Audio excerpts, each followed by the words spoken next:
nó hơi bị stress ấy. Lúc mà bình thường là mình làm bài tập thì làm cái kiểu làm 4 tiếng liên tục không sao, nhưng mà đúng là lúc mà thi cái này xong rồi thỉnh thoảng lại bị warning ấy, là lúc thi xong là kiểu stress kinh khủng ấy. Ừ. Đó. Anh không thường thường là một câu hỏi là nó khoảng tầm mấy dòng tiếng Anh anh? Có câu nào Nó nửa cũng không trang không? dài đâu. Về cái câu hỏi thì mọi người yên tâm là nó sẽ không dài, không nhiều từ mới, và nó cũng cũng cũng sẽ logic hơn khá chi là nhiều so với CNY. Vâng. Em chỉ ngại nhất là nó bật ra phát là nửa trang tiếng Anh là ngồi. Không không thường là mọi người chắc là thi thì cũng không gặp phải vấn đề gì quá nhiều về mặt tiếng Anh đâu, trừ khi mà mình cái từ vựng mà tiếng Anh mà mình ít quá thì không nói, chứ còn Ừ. chắc là cũng không không không nó cũng về độ khó về cái cấu trúc câu tiếng Anh chắc nó chỉ bằng một nửa so với CNY thôi. Bằng một nửa thì đỡ con em. Nghe có động lực hơn rồi đấy. Ê, kiểu này anh em đỗ hết rồi. Đổ hết rồi. Nhưng mà chủ yếu là cái câu trả lời ấy, thì nó sẽ không giống CNY là nó sẽ có cái câu trả lời tuyệt đối đúng. Câu trả lời thì mình sẽ không không có câu tuyệt đối đúng đâu, thì thường là nó sẽ là 50% câu đúng, tức là hai hai hai đáp án đúng còn hai đáp án sai ấy. Thì hai đáp án đúng thì mình cũng nghe mọi người nói là nếu mà mình chọn đáp án nào thì mình cũng có điểm. Cũng không biết là thực tế như thế nào, nhưng mà hai Toàn câu hai đáp án này. Không cũng tương là đối nhiều ấy, cũng tương đối nhiều cái câu là mình cảm thấy, tức là theo cái cách mình cảm nhận thì cả hai đáp án đều hợp lý cả, không cái đáp án nào là tuyệt đối đúng cả, nên thành ra là mình lựa chọn. Nhưng mà chắc không là là bởi đạt bao nhiêu nhỉ? cũng chả nhớ bây giờ nó nói chung là nó cứ above target, rồi mình chả chả biết là bao nhiêu điểm đâu. Anh ấy được hơn 90% chị ạ. Làm gì chắc là không được 90 đâu. Thật mà. Chắc là Thế 9, quá. khoảng 9 trên 10 chứ không phải là 90. nhưng mà Rồi. 93 nhưng thì mà tốt chắc nữa. là cái câu hỏi là cái câu trả lời là họ tính theo trọng số đấy, vì thực ra là có một số câu là mình cũng không sure lắm là mình trả lời có đúng không ấy. Mình chỉ gọi là tin là nó là có hai đáp án đúng thôi, nhưng mà sau thì chắc là điểm vẫn cao, thì kiểu gì là nó cũng có tính trọng số trong đấy, nên thành ra là mọi người nếu mà gặp những cái câu như thế, mà những cái nào mà mọi người cảm thấy 50% đúng thì mình có thể là mình tự tin mình chọn luôn, chứ cũng không cần phải kiểu review làm gì mất thời gian. Ừ. Thợ không chọn đúng chứ. Tức là có hai câu đúng, chị có 50% mà. Chị đừng chọn là hai câu sai thôi. Nào mình dùng bằng điện thoại một tí nhỉ. Ừ. Cái thì mọi người cứ hỏi thoải mái đi, thì nói chung là mình ở đây thì mình cũng thi trước mọi người, nên nói chung nếu mà có những cái vấn đề gì mà mình biết mà mình thấy trong cái bài thi mà mình từng trải qua thì mình sẽ chia sẻ. Phần people có khó không anh? Em thấy em làm phần people kém lắm, toàn Ờ, 30-40%. về cái phần paper ấy thì mình sẽ phải cố gắng là áp theo cái mindset của PM trong PMI, là mình sẽ cố gắng xử lý tình huống theo kiểu là problem solving. Đấy, hoặc là khi ví dụ nếu mà trong trong trong team mà có cái conflict gì đấy thì mình sẽ ưu tiên là mình sẽ xử lý một cách là theo kiểu nói chuyện riêng với cái ông team member có vấn đề trước, trước khi mà kiểu là làm việc chung với team, hoặc là thậm chí là escalate lên cái ông functional manager. Thì cái đấy thì chủ yếu là mình cố gắng là mình vận dụng cái mindset đấy thôi, thì chắc là cái phần trả lời thì mình cũng không có gì đâu.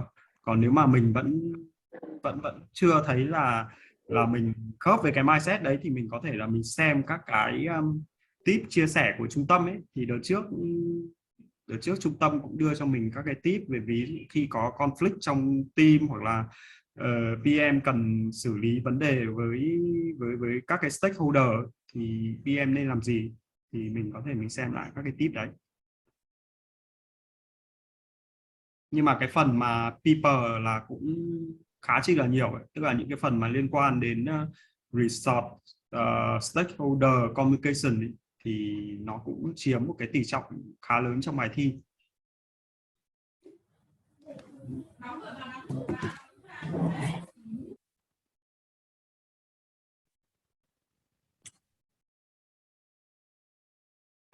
Anh Phong ơi, em hỏi tí.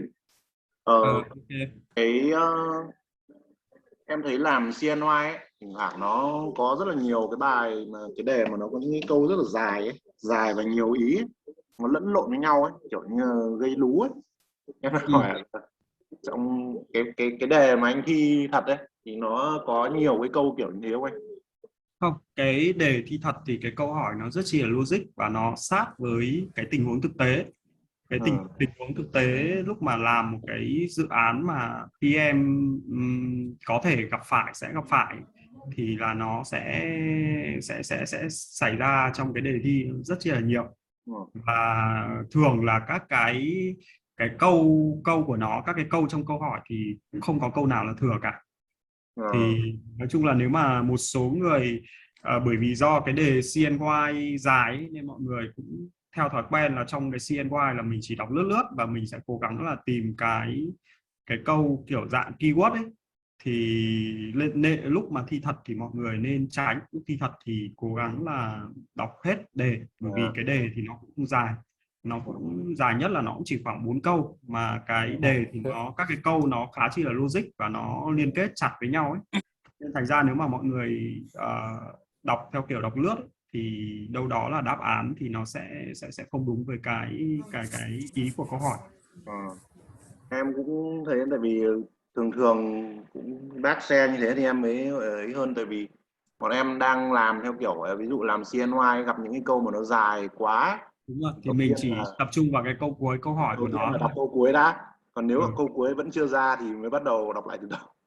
Nhưng mà CNY thì nó lại có cái kiểu như này, CNY thì cái câu hỏi nó rất là khó, nhưng mà cái câu trả lời ấy, thì thường là nó sẽ có một câu là tuyệt đối đúng, còn các Đúng cái rồi. câu kia là sai. Nhưng mà thi thật thì nó không như thế. Nó Câu sẽ hỏi có những thì câu theo kiểu gọi là ví dụ như là giống như kiểu chỉ nhầm sang một tí là gọi là sang cái đáp án sai, đúng không? Còn đúng rồi, bên đúng rồi, CNY đúng rồi, em nhớ là nó sẽ có một cái câu lúc nào thường thường là ví dụ đặc biệt những bài tính toán ấy, là lúc nào cũng có một cái câu cái đáp án đúng thì lúc nào cũng đứng riêng một cái gọi là một góc luôn. Ok, thank you anh, thế thì em hiểu rồi.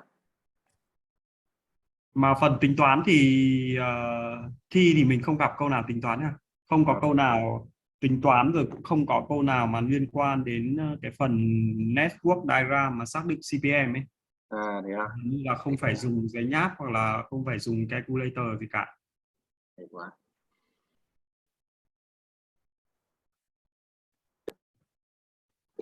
Mọi người có câu hỏi gì nữa? Khi em làm em nhìn thấy có nhiều cái technical mà mình trong cái phần slide mình không được dạy ấy, thì trong cái phần thi mình có gặp phải những cái tình huống đấy không ạ?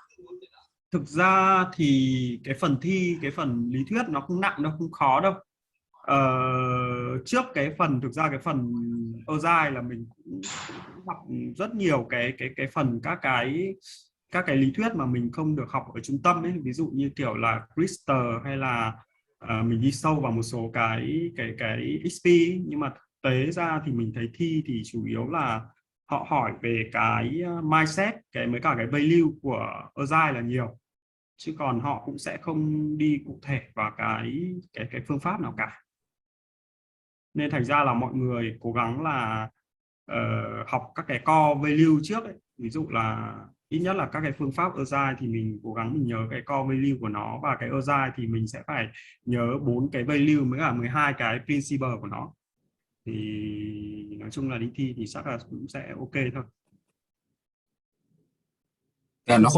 Nó cũng chỉ câu hỏi của nó cũng không chỉ thị về Scrum hay là XP hay cái gì đúng không anh? Nó Mình cứ cũng nói chung có chung. cái tình huống nó lồng ghép vào ấy, nhưng mà mình nghĩ là nó cũng không khó đâu. Thì thực ra là nó, nếu mà mọi người học cái bài của bài giảng trung tâm là ok, nhưng mà ngoài ra ấy, thì mình suggest mọi người là nên đọc cái cuốn Agile Practice Guide ấy. Mọi người có thể đọc từ cái chương 2 đến chương 5 ấy, thì cái quyển đấy là nó khá hay.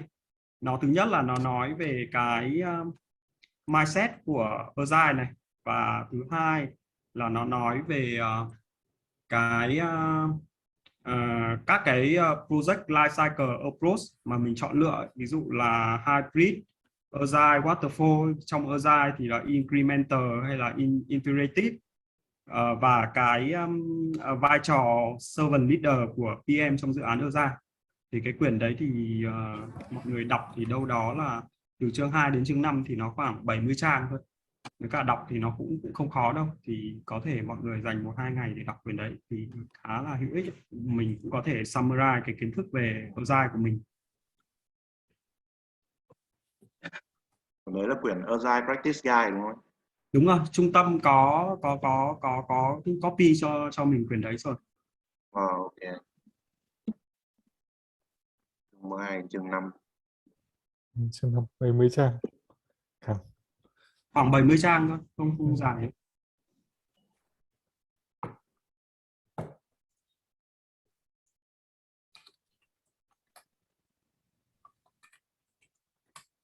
Hết cái phần CNY là anh có làm hết không ạ? Thực ra cái CNY thì mình có làm hết, nhưng mà bởi vì mình cũng làm cách đây khá là lâu ấy. Mà thực ra nếu mà mọi người không có đủ thời gian thì cũng không cần phải làm hết đâu. Chắc là mình tập trung vào làm các cái phần people, agile rồi là environment, và mình cố gắng là mình không làm đủ 3 bài full test thì cũng cố làm 2 bài full test thì chắc là ok đấy, chứ cũng không cần phải làm đi hết về các cái bài process đâu.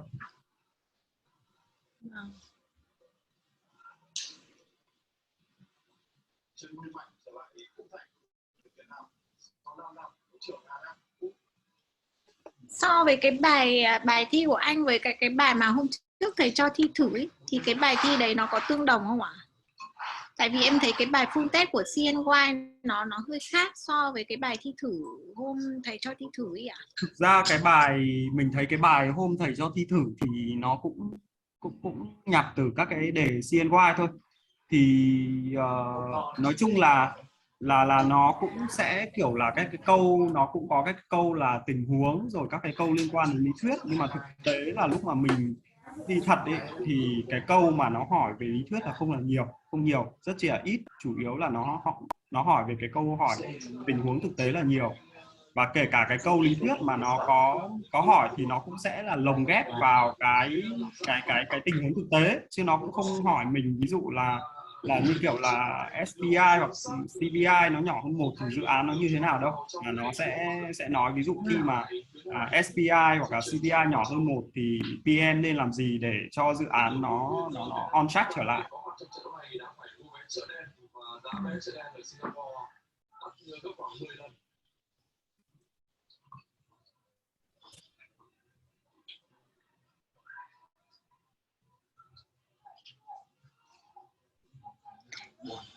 Tại vì em thì có cái phần tiếng Anh ấy nó không được tốt ấy, thì như kiểu cái cách mà mình đọc câu hỏi có thể là mình hiểu, nhưng mà nhiều khi cái câu trả lời của nó cứ xem nhau ấy.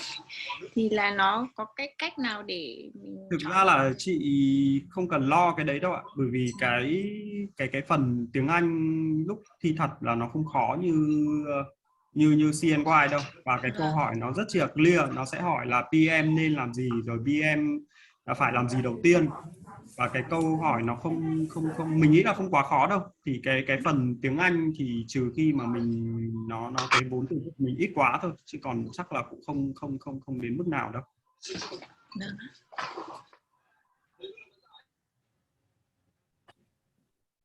Anh Phong ơi, cái mấy cái học thuyết hay mấy cái tên mấy ông gì ấy, chắc mình cái đấy nó có xuất hiện trong bài thi không anh?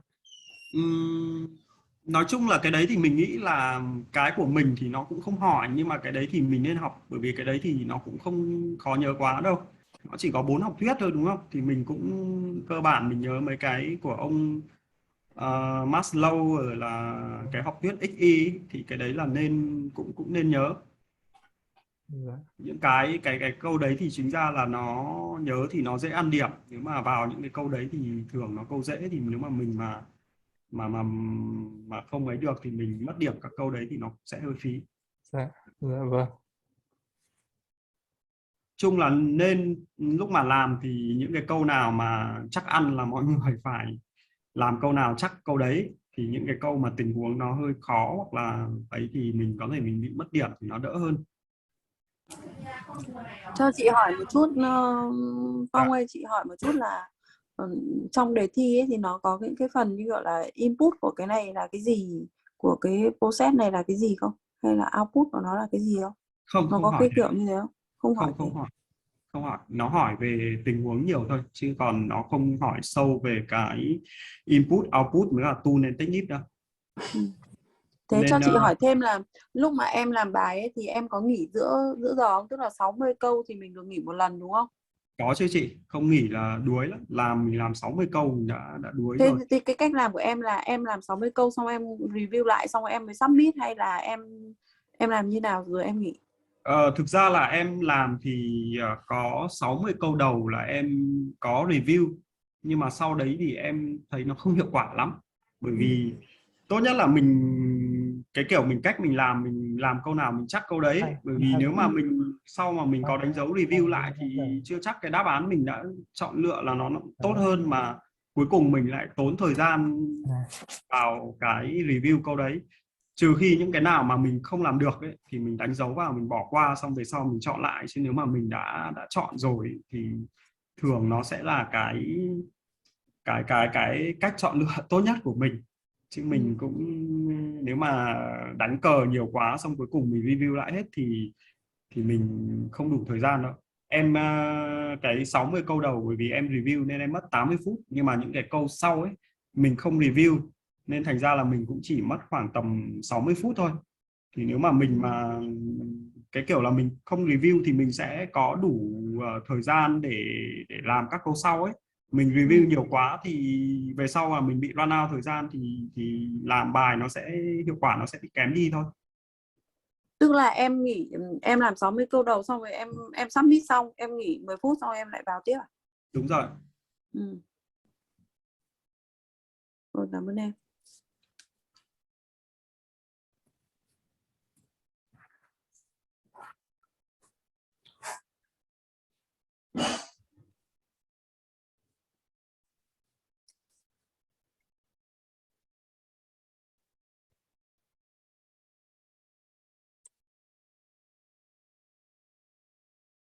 Mọi người hỏi nhiệt tình nhé. Mọi người đang cảm thấy lo lắng quá. Không, cũng không cần quá lo lắng đâu, tức là nếu mà mình gọi là về cái phần lý thuyết thì chủ yếu là mình nắm vững cái 49 process rồi các cái flow của nó đi như thế nào ấy. Rồi mọi người chú ý là ví dụ ít nhất là cái phần project charter ấy, là xem nó gồm những cái gì ấy. Bởi vì trong cái bài thi của mình ý, thì cũng có vài câu nó liên quan đến project charter. Tất nhiên trong đề thi họ sẽ không nói cái đấy là project charter đâu, nhưng mà bởi vì mình dựa trên các cái dữ kiện, các cái thông tin của nó thì mình phải đoán ra nó là project charter, thì các cái câu hỏi sau đấy thì mình mới trả lời được. Anh Phong ơi, cái câu hỏi về people ấy gì nó có na ná nhau không anh? Hay là mỗi câu thôi, tình huống nó khác hẳn hoàn toàn nhau, cách giải quyết cũng khác hẳn hoàn toàn? Mỗi một câu là nó sẽ có một tình huống khác nhau, nó không có câu nào là giống câu nào cả.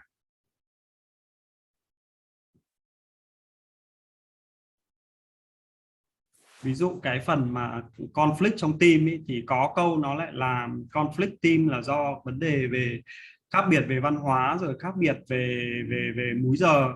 Có câu thì nó lại liên quan đến là do một cái ông thành viên là ông đấy xấu tính quá. Thì mỗi một câu nó lại một tình huống khác nhau, nó không lặp lại. Nghe có vẻ thực tế nhỉ. Anh có thể chia sẻ kỹ hơn được không? Ví dụ như là một vài câu như thế thì anh chọn như nào? Thực ra là vài câu như thế thì như mình nói lúc đầu ấy, thì mọi người sẽ cố gắng là mọi người loại ra cái 50% cái đáp án sai, và nó sẽ có 50% đáp án đúng, tức là hai câu ấy, thì mình có thể là mình cố gắng là mình chọn một trong hai câu đấy thôi, chứ còn nó cũng sẽ không có cái câu mà kiểu tuyệt đối đúng ấy. Như lần trước là mình có, như hôm qua có đưa ví dụ đúng không, nó có một cái câu hỏi về trong cái câu mà trong cái môi trường agile, xong rồi có một ông team member, ông đấy đột ngột nghỉ mà công ty không có người thay, thì PM nên xử lý như thế nào? Thì trong tất cả các cái đáp án mình thấy thì nó chỉ có mỗi một cái đáp án là lúc đấy là ông PM là nên raise một cái issue log và review lại cái resort management plan. Nhưng mà thực ra là cái resort management plan thì thường là nó dùng cho cái dự án waterfall nhiều, đúng không? Thì lúc đấy nó rất chi là khó tìm cái câu mà trả lời một cách gọi là rất là nó toàn diện, nó đúng trong mọi trường hợp được. Và lúc đấy là mình sẽ bắt buộc là mình phải lựa chọn những cái câu mà mình cảm thấy là hợp lý nhất thôi, chứ nó sẽ không có câu là hợp lý hoàn toàn. Nghe câu này của anh em thấy hơi mông lung. hơi mông lung thật. Thế thì Anh thi xong là có đáp án không, hay là chỉ ấy thôi, chỉ biết Không mình có đáp án đâu, không có đáp án. Lúc Có. đấy họ chỉ hiện là pass hay không thôi.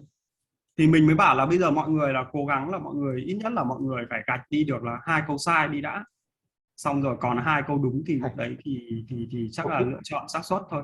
có khi nên đổi chiến thuật anh nhỉ, thay vì mình tìm câu đúng, bây giờ mình tìm cách loại ra 2 câu sai. Thực ra là nếu mà mình đọc ấy, bởi vì cái đề nó cũng không dài ấy, thì mình đọc kỹ cả đề và đọc kỹ từng cái câu trả lời, xong đấy là mình mới bắt đầu suy luận ra. Cố gắng là đừng thi là đừng có bỏ sót cái câu nào cả. Để bỏ sót là cái ý nó sẽ thành khác. 1 phút một câu anh nhỉ? Không, nó phải nhiều hơn nhé. 230 phút là 180 câu thì chắc là tầm phút rưỡi một câu. Nhưng mà sẽ có câu dễ, câu khó. Câu dễ thì mọi người đi chắc là tương đối nhanh, câu dễ thì chắc là dưới 1 phút thôi. Câu dễ tức là ăn ngay à anh? Kiểu như đọc phát là biết luôn à? Đúng rồi, nó cũng sẽ đâu đó chắc cũng khoảng cỡ 30% cái câu như thế. Phong ơi, anh Ví dụ đi Phong, ví dụ hẳn Có cho mọi người 30% xem là thôi cái ạ. câu nào là câu Ví dễ, dụ câu thì nào thực là ra câu là khó. bây giờ là mình cũng gọi là cũng không gọi là nhớ kỹ hết đâu, nhưng mà đại khái là nó sẽ có một câu như kiểu là trong ví dụ về liên quan đến supplier chẳng hạn, thì nó sẽ có cái câu hỏi là trong hợp đồng trong cái hợp đồng contract với supplier thì có điều khoản là supplier là phải tham gia weekly meeting và update cái status weekly cho bên buyer.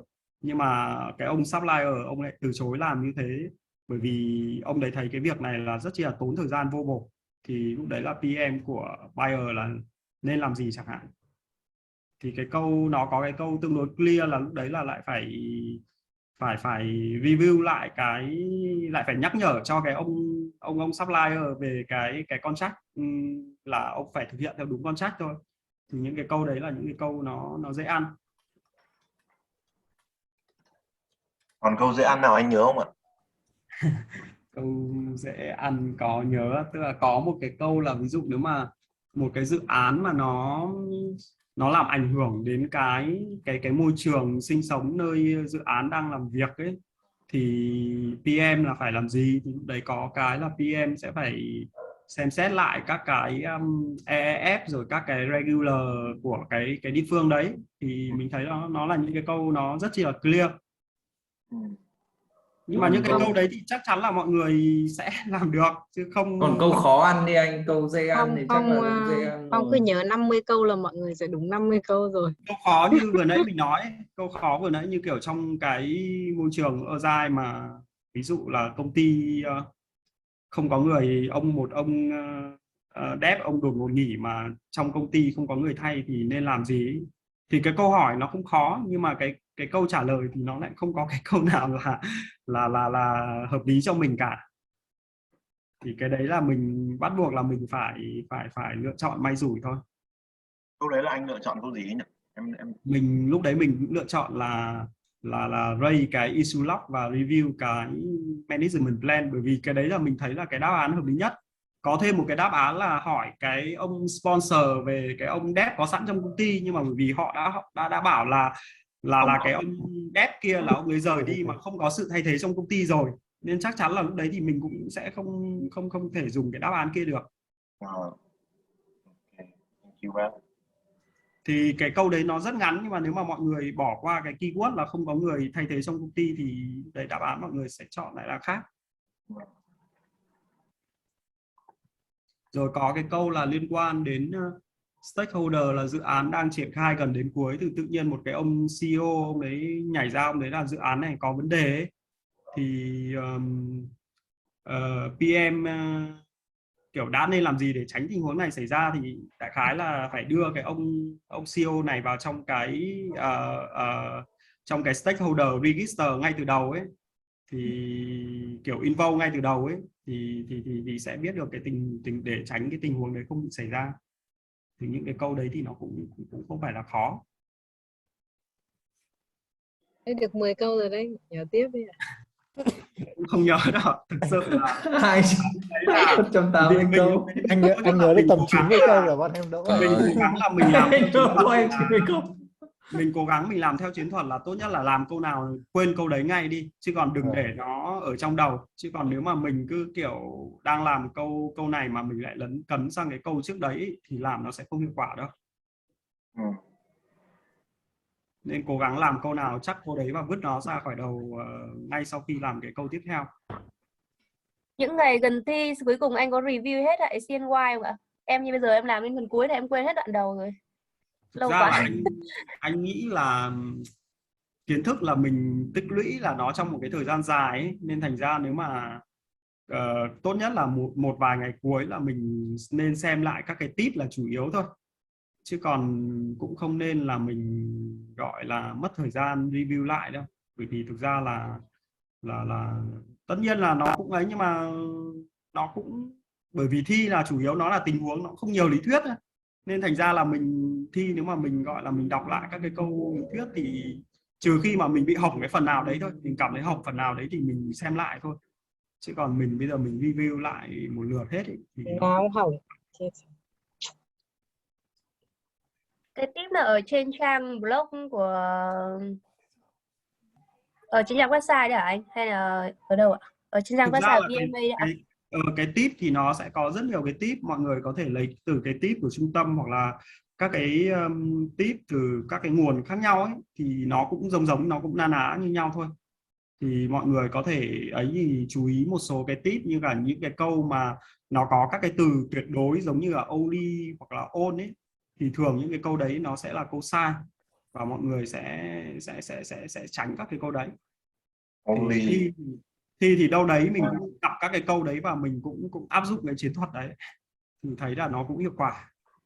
Anh có nhanh để loại được 2 câu sai không anh? 2 câu sai nó có sai kiểu sai rõ rệt hay là sai không rõ lắm ạ?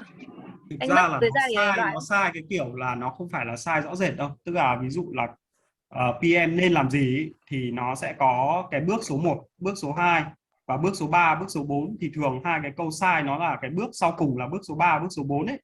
Còn hai cái câu đúng là cái bước số 1, bước số 2 là phải làm ấy. Chứ nó không phải là tuyệt đối là bị sai đâu. Nên thành ra là lúc mà mình gặp các cái câu mà xử lý tình huống ấy, là mình sẽ phải vạch ra là cái bước số 1 ông PM nên làm gì, còn bước số 2 làm cái gì đấy, xong cuối cùng mới làm gì.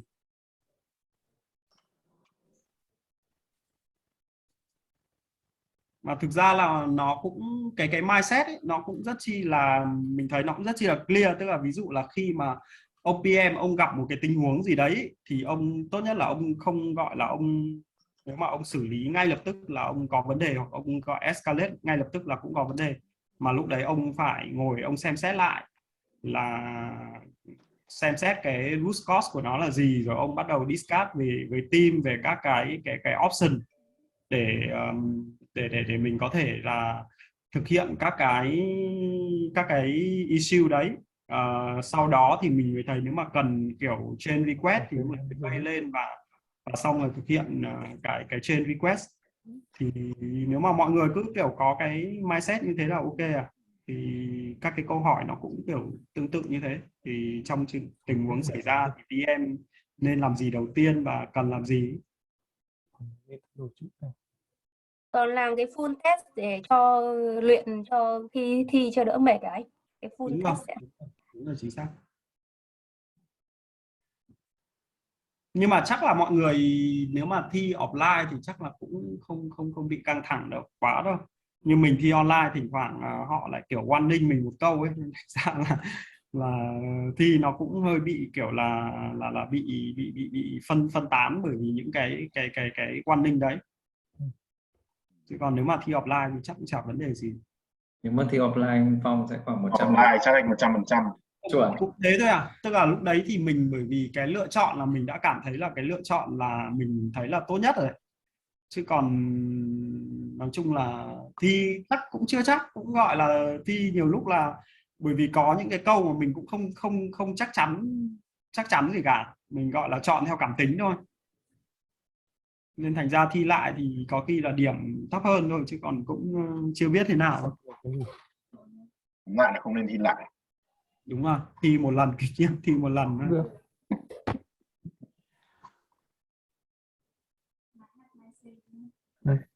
CNY tầm hơn 60% là ổn đúng không anh? Ok, Đây, anh đây. bây giờ anh nghĩ là chắc là 50% là cũng ok đấy, nên mọi người thôi cứ thoải mái đi.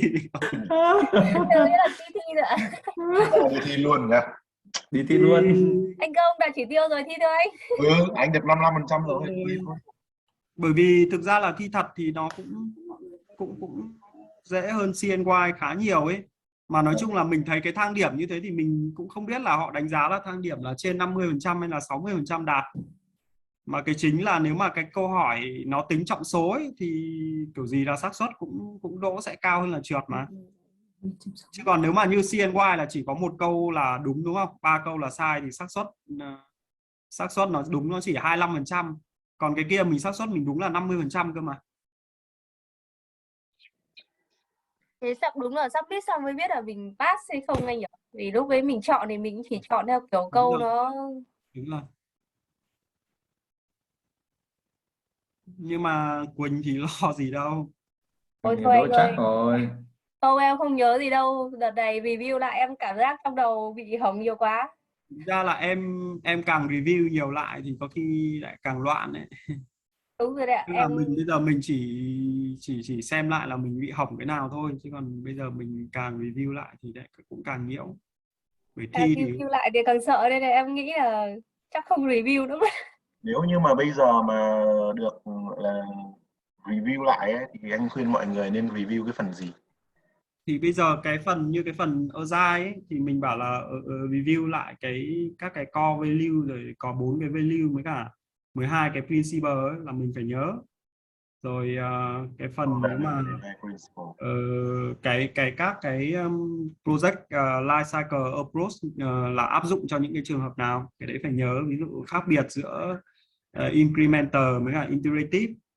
Rồi nếu mà cái dự án của waterfall thì ít nhất là mọi người phải nhớ là cái project chapter là nó bao gồm những cái gì, ví dụ là key deliverable này, overall risk, rồi project exit criteria.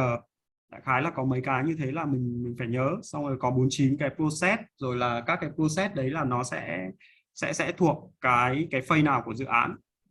Đấy, ít nhất là cái đấy phải nhớ.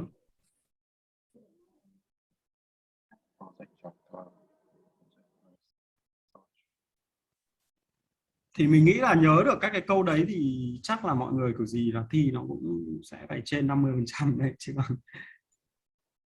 chứ còn cũng không đến nỗi lắm đâu. Bởi vì thực ra là lịch sử, như mình biết lịch sử các cái khóa trước là cũng đều 100% pass hết mà.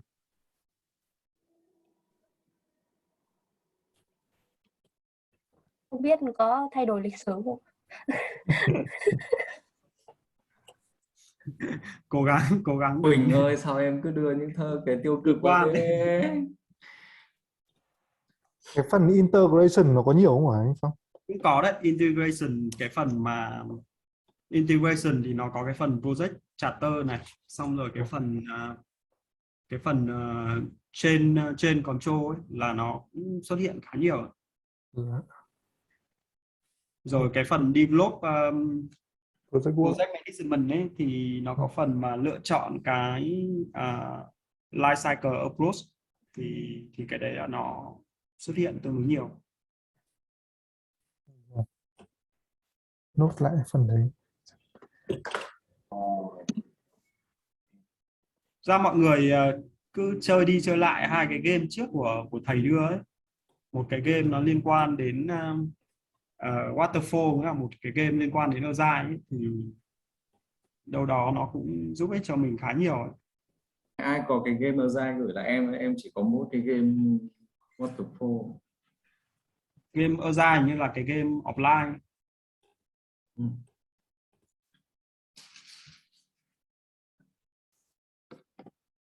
Cả nên trước khi thi 1-2 ngày thì ăn chơi nhảy múa thôi, chứ cũng kệ thôi, bởi vì nói chung là kiến thức thì mình học nó là cả quá trình ấy, thì 1-2 ngày, thêm 1-2 ngày cũng không giải quyết gì nhiều đâu. Cố gắng là mình review lại các cái tip tiếp các thứ thôi.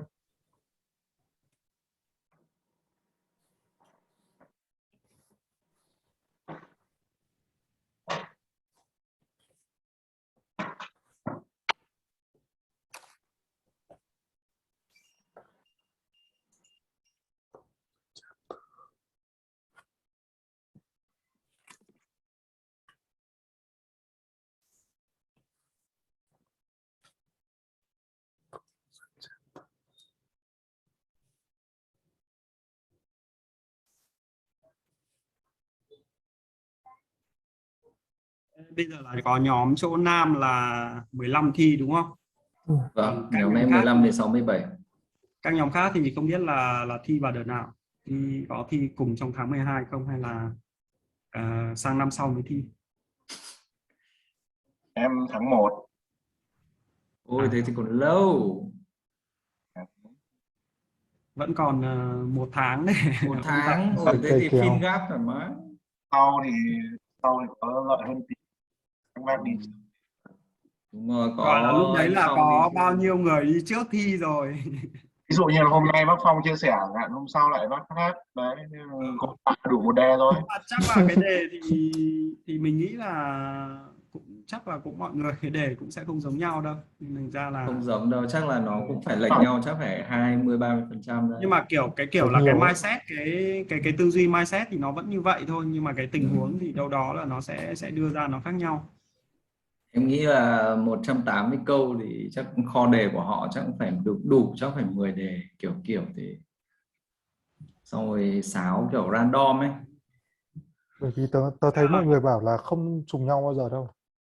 Không trùng thực đâu, ra bởi vì 10 đề mà random thì cái đề của họ mình thấy khá chi là hay, bởi vì họ hay lấy trong cái tình huống thực tế, nên thành ra là nó cũng sẽ kiểu muôn hình vạn trạng ấy.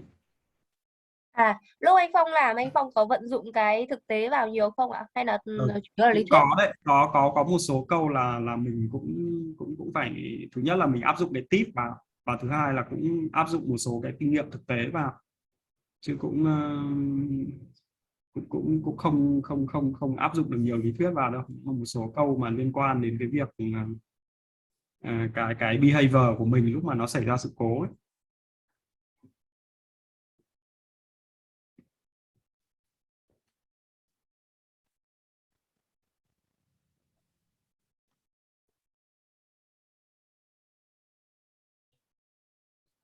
Anh Phong có tổng hợp lại các tip anh Phong biết không ạ?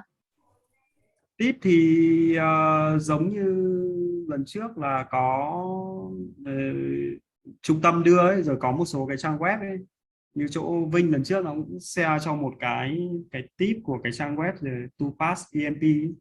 Thì cái tip đấy nó khá chi là hay, và thực ra là Em bên thấy ở trong quyển trong quyển nào ạ? em thấy trong quyển Rita ấy nó cũng có cái tip cái trick ấy, mọi người xem ở trong đấy cũng có ấy. Ở phần đầu, ở đầu chương, ở đầu cái quyển sách ấy, ở cuối quyển sách ấy cũng có cái tip and trick để thi ấy.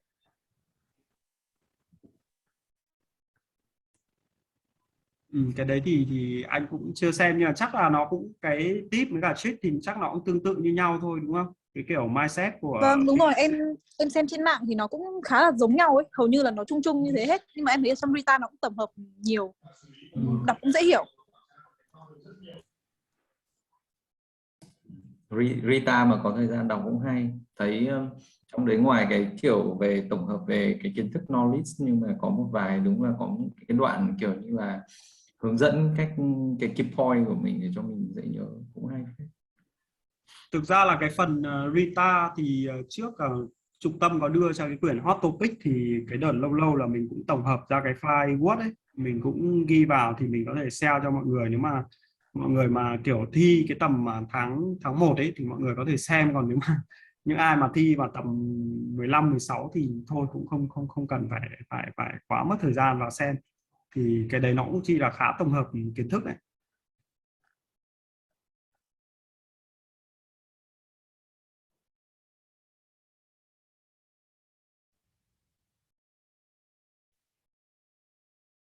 Còn một số cái ví dụ như kiểu là cái hybrid, mà các cái mô hình kiểu các cái tổ chức mà họ vận hành theo kiểu truyền thống, họ chuyển đổi sang Agile thì nó có một số cái thuật ngữ như kiểu silo ấy. Thì cái đấy nếu mà mọi người trong cái câu hỏi mình cũng gặp một cái liên quan đến cái đấy, tức là lúc mà mọi người theo cái kiểu là silo thì lúc đấy là xử lý như nào, thì mình kiểu mình biết cái silo là cái gì ấy, thì mình sẽ có cái đáp án nó phù hợp.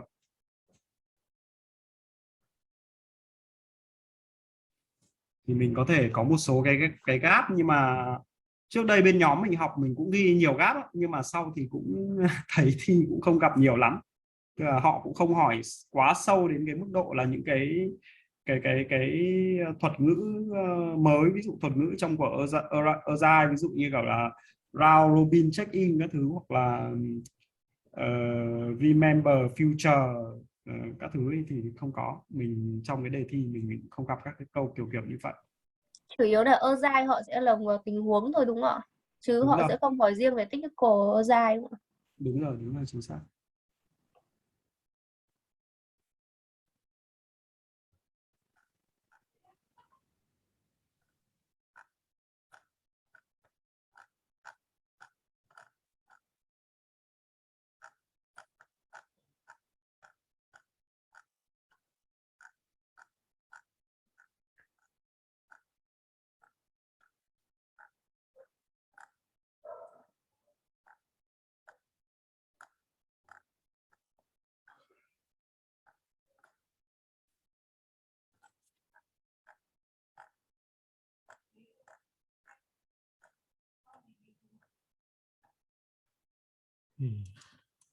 Tháng 12. Mọi người hỏi nhiều lên chứ hơi chậm.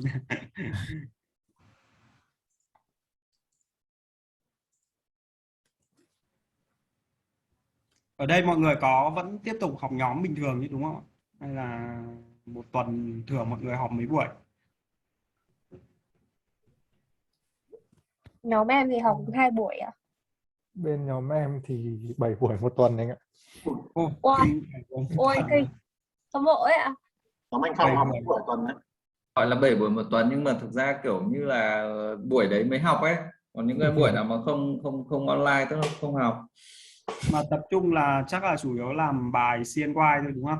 Đúng rồi, chủ yếu là CNY xong rồi chữa cùng nhau thôi. Chứ cũng thực ra cũng chưa có thời gian để đọc lại kiến thức review như Quỳnh đâu. Quỳnh như thế là đầu tư được nhiều thời gian đấy, còn thực ra nhóm anh một buổi tối chắc chỉ được 2-3 tiếng gì đấy thôi. Một ngày ấy, cả một ngày chứ không phải một buổi tối, sorry. Công việc cũng nhiều nên Công việc ban ngày nó đốt hết thời gian rồi. anh em phải cố kéo nhau lên để Phong ơi, Phong cho chị hỏi một chút là em thi có những cái bài ghép hình với cả cái bài mà chọn ở trên biểu đồ các thứ không? Có, nhưng mà những cái bài đấy là rất dễ. Cái bài đấy thì sure là mọi người làm được. Thế Có cái bài đề của em nó là cái gì em có nhớ không? Cái có bài bài đấy ở chọn phần trên nào biểu đấy? đồ là nó liên quan đến burn up với cả burn down chart ấy, thì nó dễ thôi, nó không khó một chút nào. Em cũng không nhớ chính xác, nhưng mà cái bài đấy thì gần như là không cần suy nghĩ nhiều là mình tích được luôn. Nên những cái câu mà liên quan đến biểu đồ hoặc là ghép hình thì thường là câu không khó, thường là câu dễ ăn điểm. Có nhiều câu multi choice không anh? Cũng của anh hình như là đâu 3-4 câu thì không nhiều lắm đâu.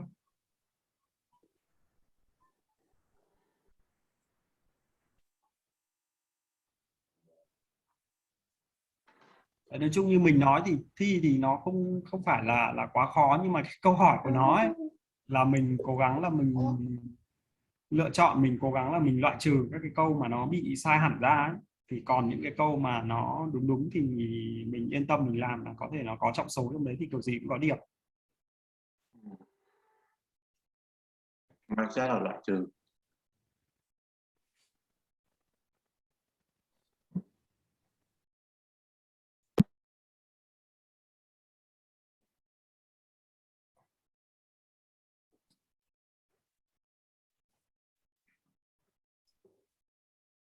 Phong ơi, cho chị hỏi là lúc mà em làm cái bài full test đấy, ví dụ như là làm bài full test 1 ấy, thì em thấy cái câu hỏi của nó, cái mức độ câu hỏi của nó có khó không?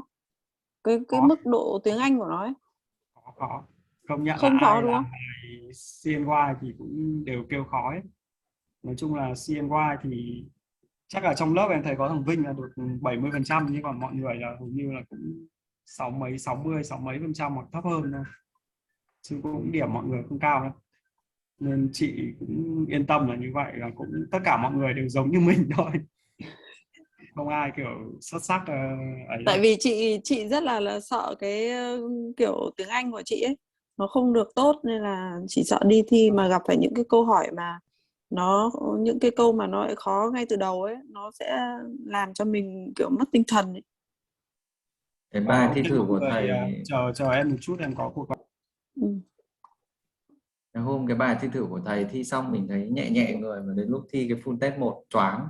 Ừ đúng rồi, chị hôm nọ chị làm cái bài Được. full test 1 chị còn không đủ thời gian, tức là không phải đủ thời gian mà chị tính nhầm, chị tính là chị chỉ dành đủ 3 tiếng là được thôi, nhưng mà làm được một nửa cái full test 1 là chị cảm thấy là chị không có tinh thần để làm tiếp nữa. Đúng rồi, em thế mà sang tiếng thứ 3 là bị đuối, hết 3 tiếng đầu tiên thì đuối hẳn luôn, đầu óc nó hơi quay quay.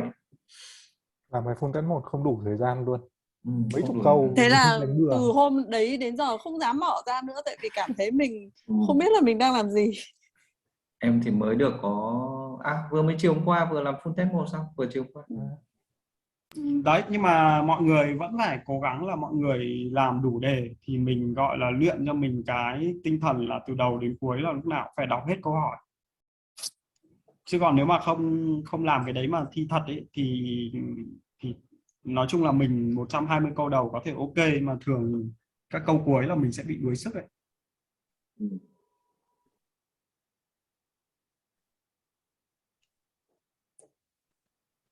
Nói chị Dư yên tâm đi, thi thử lúc nào chả dễ hơn. Nói chung là Ngày Thì xưa thật thi chứ. Thi thật chỗ dễ hơn chị mà. Ngày xưa thi thử đại học xong ai cũng bảo em chuẩn bị hồ sơ đi bộ đội mà cuối cùng vẫn đỗ đại học. Tự tin lên. Mà thực ra là cái mình thấy là mọi người bảo là những cái năm trước thì tỷ lệ trượt mới cao, chứ còn ví dụ từ cái năm 2021 cái cách ra đề nó mới, nó thiên về tình huống nhiều hơn ấy, nên thường là mọi người đỗ mà. Trước những cái năm trước là nó chủ yếu là nó hỏi nhiều về kiểu cái ITTO ấy, thì lúc đấy là đúng là nếu mà không thuộc lý thuyết là kiểu gì là cũng trượt thôi. Chứ bây giờ thì gần như là không có cái câu về ITTO mấy. Mấy kiểu input output Đúng rồi. Ác mộng. Đúng ác mộng luôn, không thể nào nhớ nổi. Nhưng mà mấy câu hỏi tình huống ấy có cần phải có nhiều câu mà phải vận dụng cái ITTO đấy không anh? Kiểu không vận dụng cái nào là cái ITTO, gì? nhưng mà ít nhất là mình phải biết là nó thuộc về process nào, hoặc đang ở cái phase nào ấy, đang ở Đây cái phase bắt đầu dự án hay là lên kế hoạch monitor control gì đấy, là mình cái phải đấy biết thì được cái đấy. cái đấy thì dễ xác định hơn là cái ITTO nào. Chứ còn nó cũng sẽ không không như cái đề của mình là nó không có cái đề nào nó liên quan input cái nào của cái nào output của cái nào đâu, nên mọi người có thể yên tâm là nếu mà không đủ thời gian thì bỏ qua cái ITTO đấy đi. Vâng.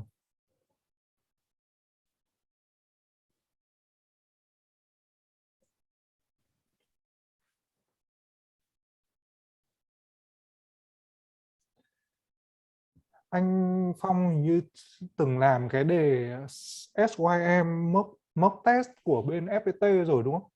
Thực ra mình làm khá nhiều đề rồi, tức là đâu đó là làm 3 cái đề CNY xong rồi hình như là 5 cái đề mock test thì phải, 5 hay 6 cái. Nhưng mà vì mình cũng trước đây làm cái đề CNY là xong khá nhiều ấy, thì xong làm cái đề kia, nhưng mà thực ra là mọi người chắc là cũng chả cần thiết là phải làm quá nhiều như thế đâu. Bởi vì kể cả thi thật thì cái đề nó cũng không giống cái đề mock test đâu. Thế ạ? Mọi người làm, mọi người biết cái ấy thôi, chứ còn Em thấy mọi người bảo là cái đề mock test đấy có vẻ giống đề thi thật lắm. không, mock test thì nó giống ở cái câu, nó giống ở cái kiểu là cái câu hỏi là nó sẽ không quá phức tạp, và nó không quá dài. Nhưng mà cái mock test thì nó vẫn đâu đó là vẫn nhiều cái nó thuần về lý thuyết hơn. Còn thi cái kia thì nó đa phần nó hỏi về các cái tình huống thực tế, và cái câu trả lời thì nó không có câu trả lời nào là tuyệt đối đúng, thế thôi. Dạ. Thì cái quyết định vẫn là cái CNY anh nhỉ? Đúng rồi, thì nếu mà mình không có đủ thời gian ấy, thì mình làm cái CNY là ok thôi. Quỳnh là bao giờ thi?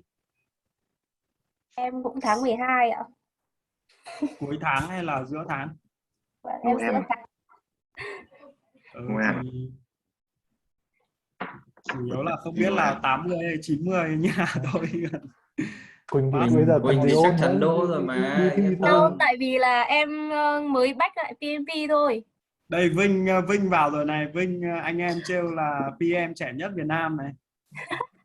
Bây giờ Vinh với ở Quỳnh đi thi mà còn thừa thời gian là phải ngồi nhớ đề cho anh chị em để còn về nốt Dành lại. hết thời gian này, xếp đề Em đang lo lắm, nên em lo Chứ không thì khi nào đâu. thế này thì căng.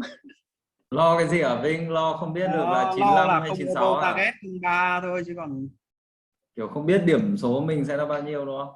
Em chỉ cần pass thôi, tại vì là em không học PMP 2 đến 3 tuần nay rồi. Bây giờ em mới back lại nên em mới bị loạn. Ôi trời ơi, em làm cái gì trong vòng 2-3 tuần? Em thi chứng chỉ khác ở công ty mà em đăng ký bây giờ nó mới thi đây, nên Ôi là dồi em phải tập ôi. trung vào cái đấy. Giờ quay lại em mới hoảng luôn. Em nhiều target thế thì khó nha. Em lại overlap cả chứng chỉ nữa, thế thì khó nhờ. Tại vì là nghỉ dịch Covid nên là nó mới mở lại thì bắt buộc phải thi thôi, chứ em cũng không muốn đâu. Quỳnh chắc là phải gọi là gấp vào để đầu giường để một tập. nhưng mà Quỳnh thì chắc là cũng không lo đâu. Phải là vấn đề là điểm bao nhiêu thôi, chứ còn nếu mà pass thì chắc không lo. Anh ơi, ngày xưa em cũng tưởng thế, cái ngày thi đại học là em suýt trượt đại học ấy. Trượt Không có trượt đâu. Thế là suýt thôi mà. Suýt thôi.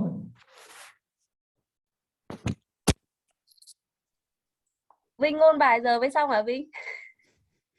Không, chưa, em bỏ 4-5 ngày rồi. Từ tầm thứ 6 thứ 7 không ôn gì nữa rồi. Từ ngày em xong đỗ hay là em bỏ đúng không? Vinh nó bảo là bây giờ em nhìn anh mà 3 thì em không học nữa, vì nó gọi là level là chắc chắn lý thuyết hơn mình rồi đấy. Mình 3 thì chắc chắn là sẽ phải tầm như thế. Không, nếu anh Phong tầm 90% em chia ra được 4-5%, nói chung bằng nửa anh Phong được 4-5%, nó khoanh bừa thêm 5 câu là đỗ rồi, tự tin. Thì anh bảo mọi người là Vinh là CNY là trung bình là trên hơn 70 điểm đấy, là chắc là điểm cao nhất lớp đấy. Khủng khiếp đấy. Nếu mà CNY mà trung bình trên 70 liên tục là cao nhất lớp thật. Vinh học kiểu gì mà kinh khủng ấy nhỉ?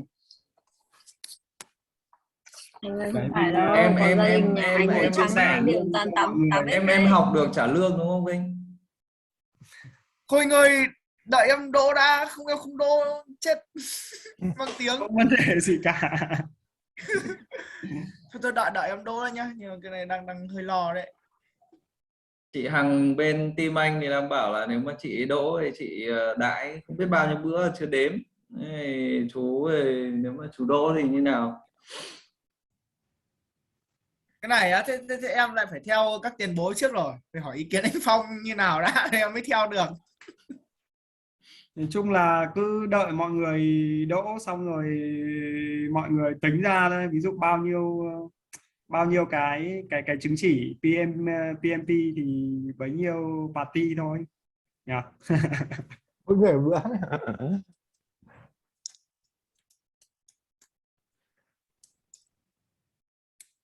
Thực ra là mọi người cũng không cần quá lo lắng đâu. Vậy Nếu mà em thấy nó tính ai đỗ cũng bảo là không cần quá lo lắng. thì bởi vì nếu Đấy. mà anh thấy, bởi vì anh thực ra là anh cũng cũng hơi bất ngờ về cái điểm nói, tức là anh từ đầu thì anh cũng không nghĩ là nó cao như vậy, nên thành ra là cũng rất nhiều người ta cũng bị trường hợp như anh ấy, thì người ta vào cuối cùng là cái câu hỏi nó tính chọc số, nên thành ra là cái xác suất nó sẽ là 50% ăn điểm chứ không phải 25%, nên thành ra là cái xác suất đỗ của mình nó sẽ khá chỉ là cao. Nhưng mà căn bản là trong quá trình học là cái kiến thức của anh Phong là rất là chắc, kể cả trên lớp học cũng thế, thấy chắc lắm. Nhưng Mà mà chắc vấn đề là là em nghĩ là ở ngoài anh quản lý dự án chắc cũng rất là chắc, cho nên vào không, là thực cứ ra vận là hành thực tế thôi.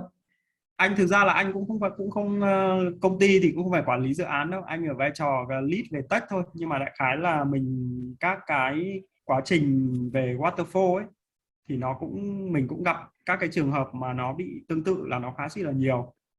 Nhưng mà thực tế ra là lúc mà mình ôn thi so với cái lúc thi ấy, thì cái phần mà khối lượng mà kiến thức trong đề thi ấy, thì nó không có nhiều như lúc ôn, nó thiên về cái cách thực tế nhiều hơn, nên ví dụ là mọi người mà không đủ thời gian thì mọi người cũng không cần phải ôn quá sâu về lý thuyết đâu. Câu hỏi vẫn là waterfall là nhiều đúng không anh? Anh thì anh cũng không đếm đâu, nhưng mà nó cứ lồng ghép vào nhau ấy, có câu thì agile, có câu thì hybrid, có câu thì waterfall ấy. Còn như mọi người thống kê thì 50% là hybrid với cả agile, còn 50% là waterfall. Còn bây giờ nó cứ câu trước là agile, câu sau là waterfall, nó cũng lộn xộn lên, mình chả đến đến nữa. Câu nào là agile thì nó sẽ nói rõ ra cho mình là agile đúng không anh? Đúng rồi, nó sẽ nói là agile environment, hoặc là nó sẽ nói cái kiểu là product deliver theo kiểu incremental hay là iterative, hoặc nó nói về cái product owner trong đấy. Nhưng mà mình đọc đề là mình cũng, cái đấy thì nó cũng khá clear rồi. Chủ yếu sợ nhất là những cái câu hỏi nó liên quan đến hybrid ấy, thì nói chung là mình sẽ phải hơi phải cẩn thận.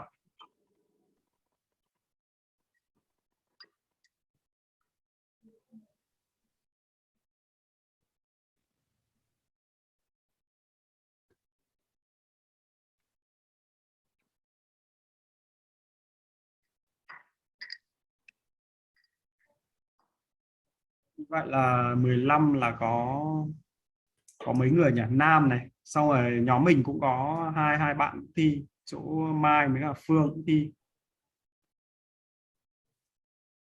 Chị Mai Đặng ấy hả anh? Đúng rồi, đây Mai cũng có ở đây này.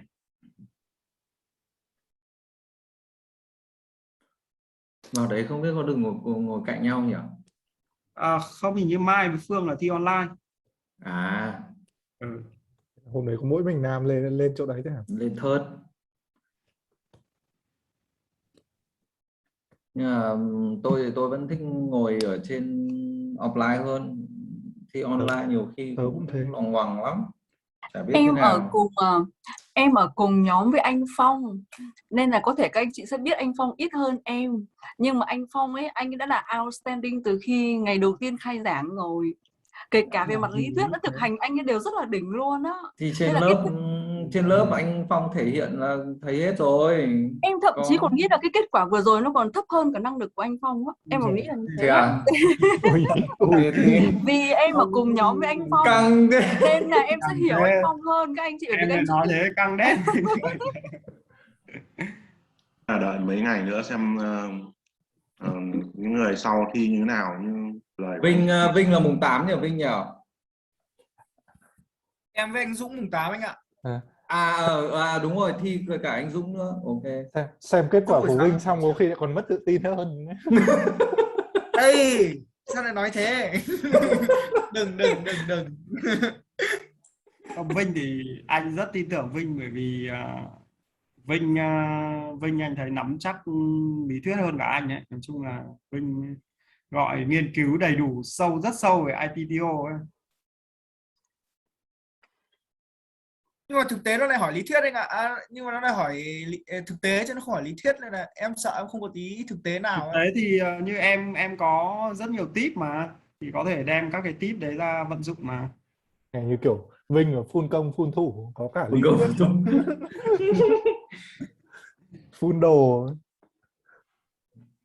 Trên người toàn đồ excellent. Mùng 8 là có Vinh với cả Dũng thi đúng không? Thì nhỉ, hai anh em đi tuyệt đầu.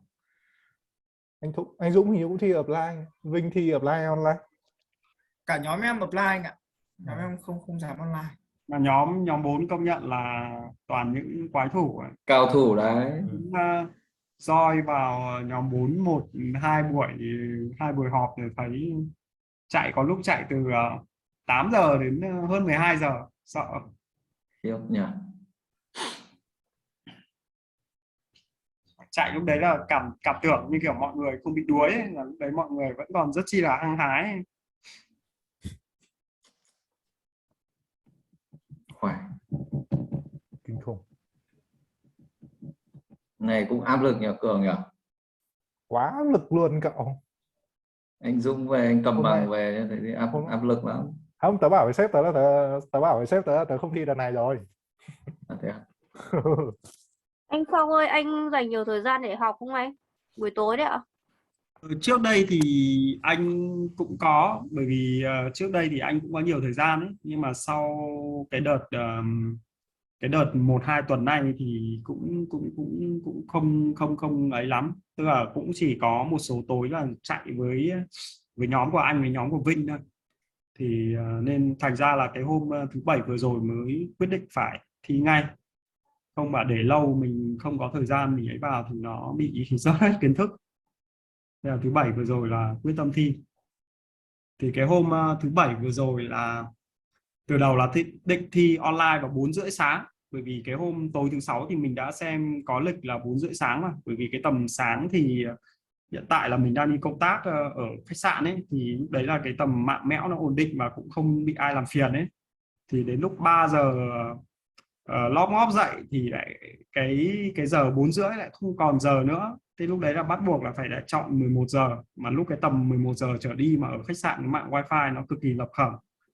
Mà cũng may là lúc đấy là trang bị sẵn USB 3G các thứ rồi, chứ bởi vì cũng bị rớt mạng 2 lần mà. Xong cũng may là kiểu rớt xong lại connect vào được, chứ không gì cũng chắc cũng tèo.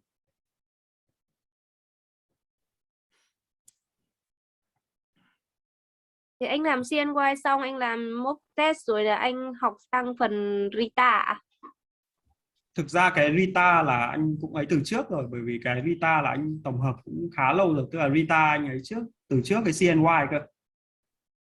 Thì trước đấy là mình cũng tổng hợp cái đấy vào rồi ấy. Thì xong cái quá trình cũng CNY cũng vừa làm vừa xem cái đấy. Thì sau đấy thì CNY, bởi vì CNY thì anh làm cũng xong khá chỉ là lâu rồi ấy. Tức là tầm giữa tầm tuần thứ 2 hoặc tuần thứ 3 của tháng 11 là làm xong cái CNY rồi. Thì xong lúc đấy là bắt đầu là cuối tháng 11 thì chỗ Vinh ấy đưa cho mấy cái đề sim ấy, thì mình mới bắt đầu làm mấy cái đề đấy. Anh đọc đề sim anh có thấy khó không? Đề sim thì nó dễ hơn đề CNY.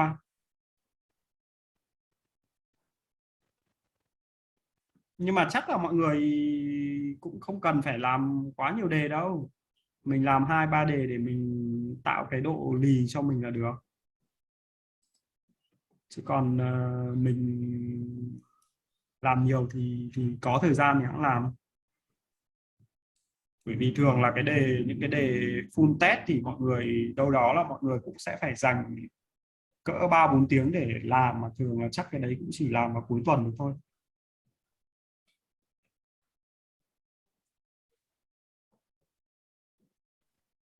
Là cứ có thời gian rảnh là anh làm full test à? Không cần phải làm đúng cái thời gian mà anh thi để luyện cái giờ đấy để làm à?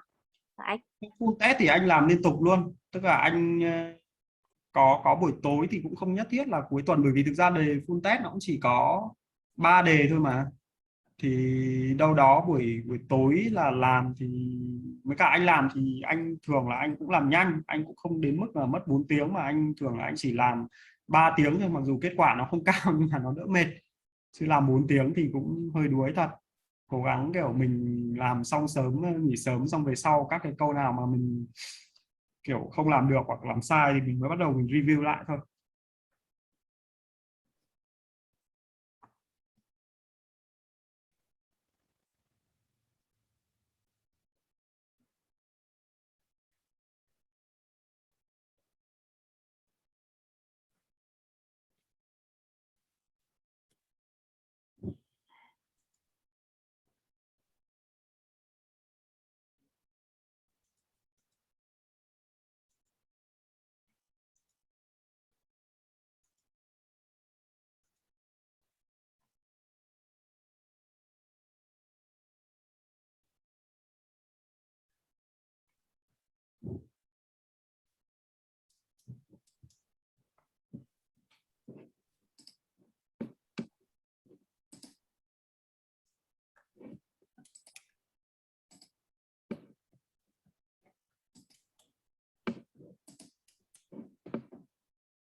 Mọi người không không hỏi thêm anh Phong gì nữa ạ?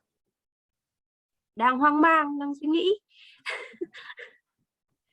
Em nghe anh Phong nói chuyện là em tự tin, nói chung là cứ tự tin thôi, giờ có học nữa thì bản kiểu học nữa cũng chả vào, cứ tự tin thôi. Đấy là em thôi, em mùng 8 em không học nữa đúng Vinh rồi. mà không tự tin thì còn ai tự tin nữa ở đây.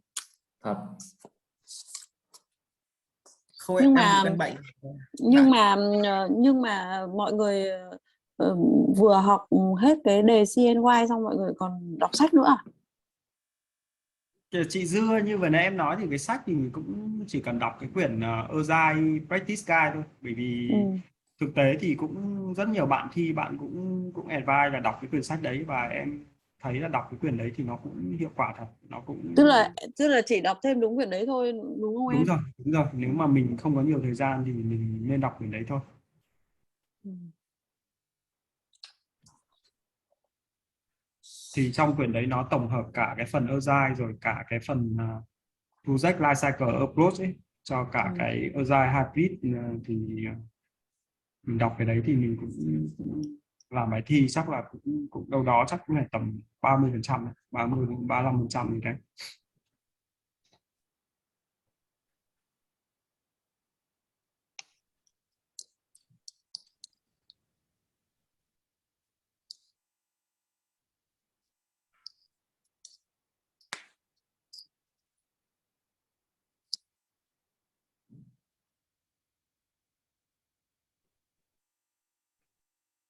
Em mới hiểu tại sao anh Dũng anh ấy tự tin thi đăng ký thi mùng 8 thế. Hey. Nhóm anh ấy khủng vậy. Kinh khủng thật. Chị hỏi Phong một chút nữa nhé. Thế những cái ngoài cái phần từ vựng tiếng Anh ấy thì các cái thì ở trong tiếng Anh ấy, hoặc nó có cái cấu trúc nào mà cần phải lưu ý không? Về tiếng Anh ấy. Ví dụ như là nó có dùng những cái cấu trúc ví dụ như là bị động, hay là có cái cấu trúc gì mà cần phải chú ý về tiếng Anh không? Tại vì là chắc chắn là tiếng Anh của em rất là tốt rồi thì em đọc nó mới nhanh được đúng không? Tức là bây giờ là nếu mà để đưa ra một cái tiêu chí đánh giá ấy, thì nếu mà em đánh giá là cái tiếng Anh của cái đề thi là nó chỉ cỡ 50% so với cái đề CNY thôi. Cái câu em cũng không thấy có cái từ nào là từ mới cả, nói chung là Ừ. nó cũng tương đối rõ ràng. Hoặc là trong trường hợp mà tiếng Anh của chị mà cái từ vựng nó bị hạn chế chẳng hạn ấy, Ừ. thì có thể đâu đó là mình cũng sẽ phải chấp nhận là một hai từ mà mình không biết mình bỏ sót, nhưng mà đại ý là cái câu hỏi thì chắc là mình vẫn có thể hiểu được, bởi vì cái câu hỏi thì nó cũng chỉ tập trung là PM nên làm gì, rồi PM làm gì đầu tiên, PM đã nên làm gì để tránh cái tình huống này nó không bị xảy ra ấy. Các câu Ừ. hỏi nó chỉ như thế thôi, chứ nó gần như em gặp cũng không có cái câu nào là tình huống nào ít ít xảy ra nhất đâu, không gặp các cái đấy. Câu hỏi là Ừ. nó rất chi clear.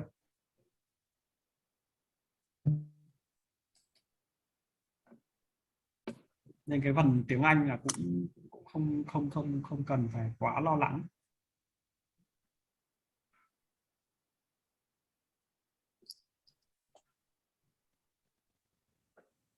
Tiếng Anh của anh Phong đang ở mức nào hả anh Phong? Thực ra là nói chung là bởi vì anh đang làm cho một cái công ty của nước ngoài và cũng kiểu phải dùng tiếng Anh thường xuyên, nên thành ra là cái phần tiếng Anh thì nó cũng không phải là một cái issue đối với anh. Chứ còn nếu mà bảo mức nào thì cũng hơi khó. Và chắc là nó cũng không quá nhiều từ khó hiểu đâu anh nhỉ, giống như kiểu không CNY không thì không không, thì như anh nói là nó chỉ cỡ khoảng 50%, mà cái độ dài của nó vừa phải ấy, thì vâng. mình không sợ lắm đâu. Tại vì hầu như bây giờ là dụng ở những cái câu nó dài dài mở ra như văn tế, rồi đọc đến đoạn cuối là quên luôn đoạn đầu rồi, em sợ ấy. Nhưng mà chắc không gặp những cái câu kiểu thế trong đề thi ạ. Đúng rồi. Nên cứ kiểu là cố gắng là tốt nhất là theo anh là không nên review đấy. Mình làm câu nào, ví dụ mình phân bố cái thời gian hợp lý, thường là 60 câu đầu nó sẽ là 60 câu khó hơn ý, thì mình có thể mình dành 70 đến 80 phút.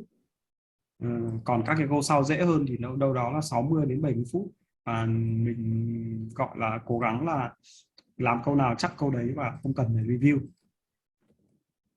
Hoặc là nếu mà có review thì cũng lắm là mình kiểu cắm cờ vài câu thôi, chứ còn đừng có cắm cờ nhiều quá. Đến lúc mà mình làm xong rồi mình lại review 10, 15, 20 câu, ví dụ làm 60 câu mà lại review 15, 20 câu xong lại đọc lại thì rất mất thời gian.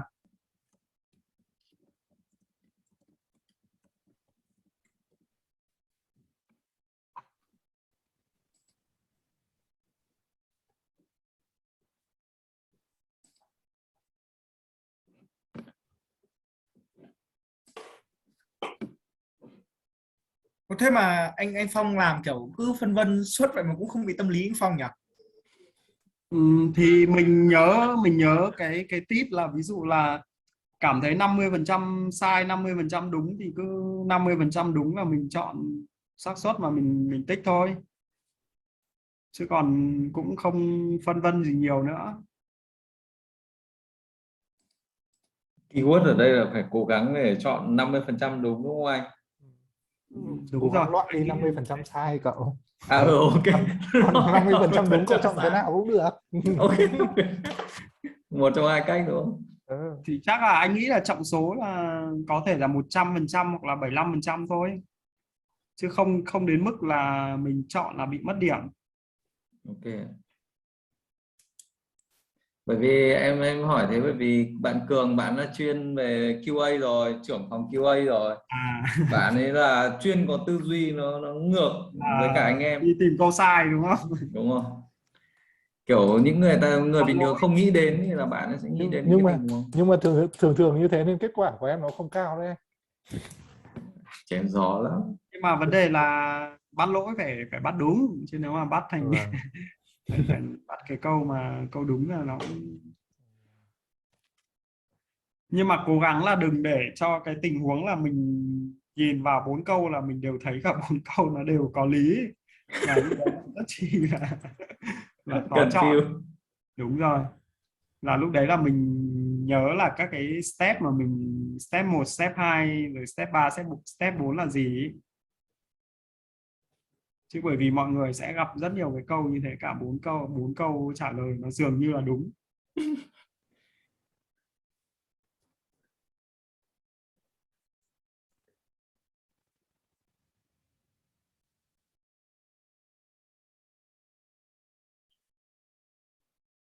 Anh có gặp câu nào về đạo đức PMI không ạ?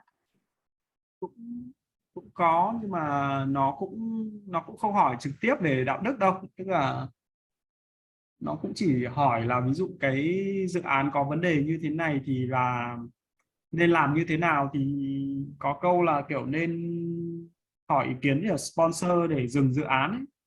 Thì cũng kiểu như thế, tức là gọi là những cái câu mà liên quan đến đạo đức thì chắc chắn là mình sẽ không chọn lựa là tiếp tục dự án rồi, nhưng mà gọi là cũng không phải là kết thúc dự án ngay lập tức, mà mình lúc mà mình kết thúc dự án thì nó cũng sẽ phải có cái quy trình.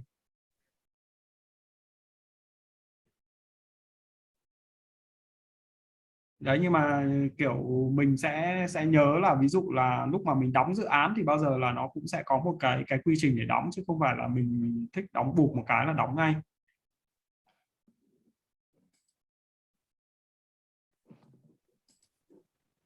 Có câu liên quan đến các loại hợp đồng không anh?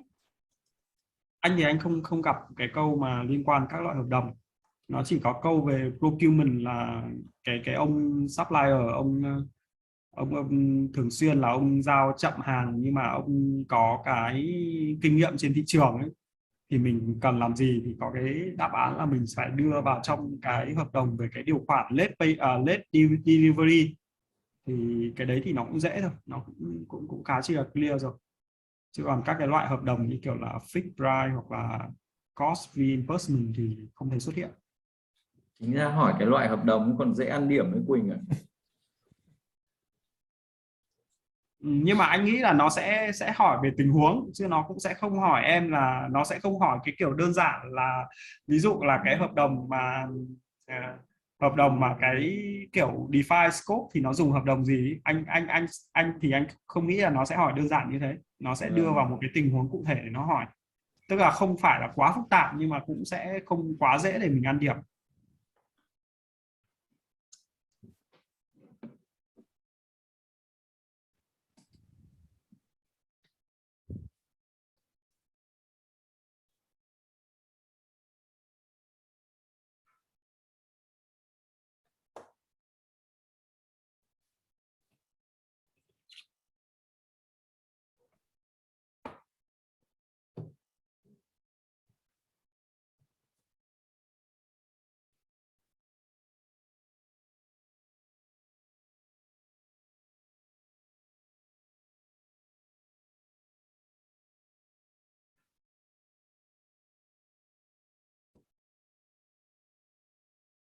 Mọi người còn có câu hỏi nữa không ạ?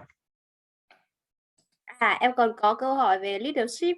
Ở trong cái Agile em thấy có nhiều cái loại leadership khác so với lại mình học ở Waterfall này, thì trong đấy thì có không anh? Thực Có nhiều ra loại nếu á. mà mình thực ra chủ yếu nếu mà trong cái Agile thì mình nhớ đến cái vai trò servant leader của PM ấy, là cái đấy là chủ yếu, em nhớ cái đấy là chính.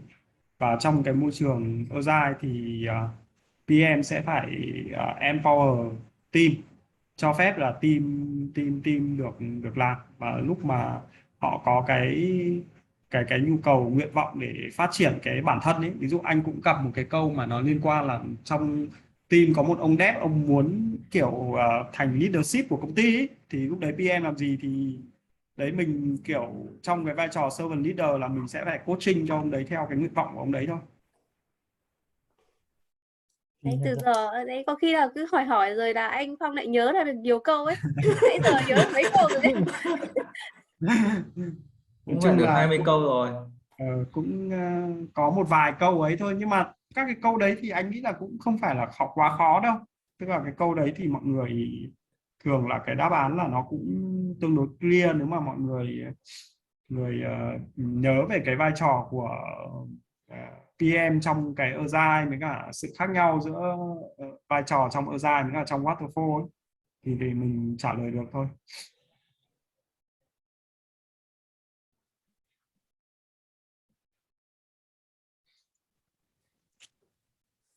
Cho chị hỏi là nó có những cái câu, em có gặp những cái câu mà ví dụ như là có những cái ở trong Agile mấy cái hình thức như kiểu là Scrum hoặc là những cái hình thức mà nó hỏi về những cái cái phương thức của Ozai ấy, lồng vào nhau không? Em có gặp một câu Scrum of Scrum, nhưng mà một câu thôi. Nhưng mà nó khá clear, tức là nó kiểu Scrum of Scrum là lúc mà các cái team mà làm việc theo kiểu Agile mà kiểu muốn làm hiệu quả thì nên dùng cái phương pháp gì ấy, thì nó cũng khá là clear, nó không khó. Nhưng mà các cái câu ví dụ liên quan đến Twister, nó có mấy cái là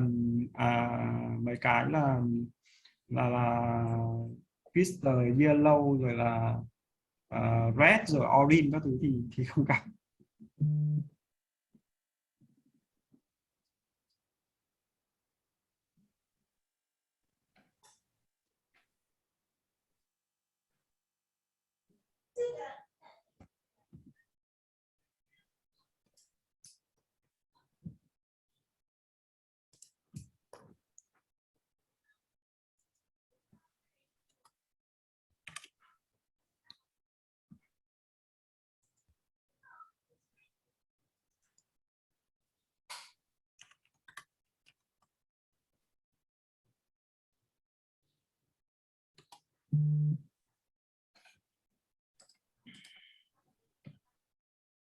Mọi người còn hỏi cái gì anh Phong không? Mình Muốn là hỏi mình bí nhiều rồi đấy. Mình là mình bí rồi Câu hỏi thoải mái bảo đi, mọi không người hỏi. câu hỏi thoải Bây mái. giờ Phong mà có nhớ được câu như thế nào thì Phong cứ nói từ câu dễ đến câu khó. Không nhớ thì chắc là cũng không nhớ kỹ đâu, nhưng mà ví dụ như em nói là cái luồng mindset ấy là cái quan trọng nhất mà mọi người nhớ. Chứ còn bây giờ kể cả các cái câu hỏi mà em gặp ấy thì cái xác suất cao là mọi người cũng sẽ không gặp cái câu đấy lúc làm bài đâu, nên thành ra là cái mindset lúc mà mình, hoặc là các cái tip của mình mà mình làm thì nó mới là cái quan trọng. Thế còn cái câu hỏi thì mỗi một người câu hỏi nó sẽ khác nhau.